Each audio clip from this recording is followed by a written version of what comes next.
Последно време една песен се превърна в, меко казано, тотален хит.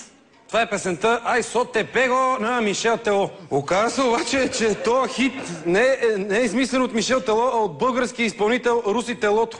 Затова го поканихме тук, заедно с негови приятели, музиканти, за да чуете оригиналния вариант на песента, който се казва «Ай, какво ще пием?»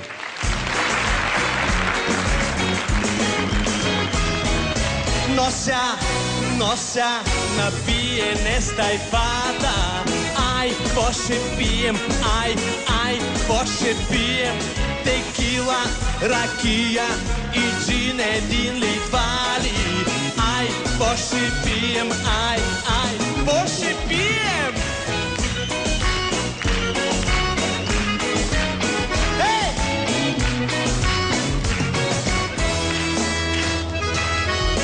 Събота, махалата, кротко пих се аз в механата и дойде красива мадама. Окуражих се и казах така: ей, боса, кола, аз искам да те хвана. Ай, какво ще пиеш? Ай, какво ще пиеш? Текила, ракия и джин един ли, два ли? Ай, какво ще пиеш? Ай, какво ще пиеш?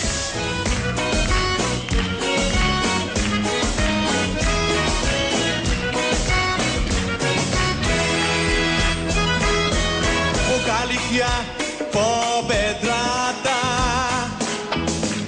а тя ме врасна право в устата.